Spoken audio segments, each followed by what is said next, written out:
4:23 from the Contemporary English Version of the Bible instructs us, carefully guard your thoughts because they are the source of true life.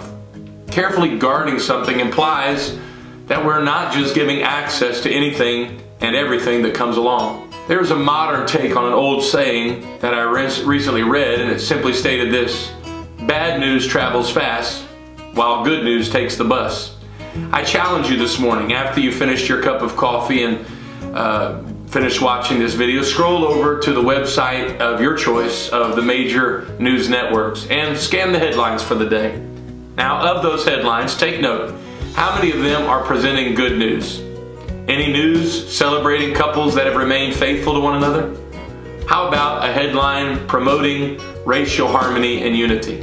Or maybe you can find a headline that talks about how the lifespan of humanity is increasing and disease and plagues are decreasing. Now, unless you're checking a different website that I'm aware of, you're not going to find those headlines. Instead, the headlines, no matter what website you're checking, no matter what news source you choose, are filled with political mudslinging, the latest health scare, a recent case of racial indiscretion, and the latest gossip of what Hollywood couple is ending their marriage after 6 months. Have you ever wondered why the headlines are looking for isolated incidents of racial violence or the next potential epidemic that could destroy the world in the next 5 years? Here's a hint. Bad news sells. News networks are big business. Fox News and CNN are worth a combined total of $17 billion between those two. Two of the biggest personalities of each of those news networks are worth a combined $180 million.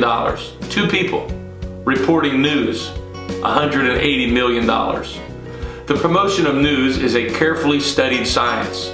They know what news is going to attract our attention and what news will be overlooked. And the fact is, bad news sells. In a Pew Research Center study about American news preferences, the top 5 categories of news that attract above average attention from viewers include war or terrorism, bad weather, man-made and natural disasters, and money.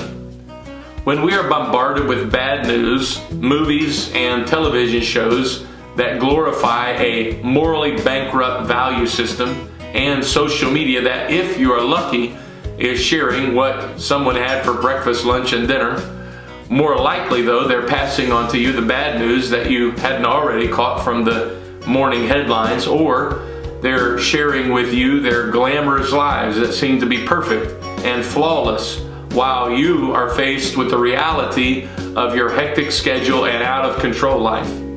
It's time to take control of what you give access to your mind and thoughts.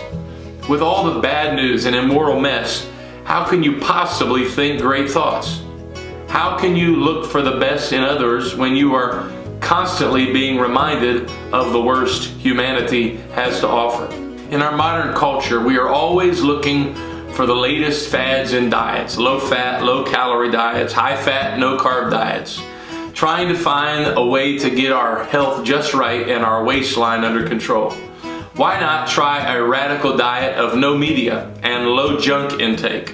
Just try it for a week or two and see if you can see a difference in your thoughts and your waistline under control. If you aren't always being told how bad people are, you might even be able to look for and find the good in them.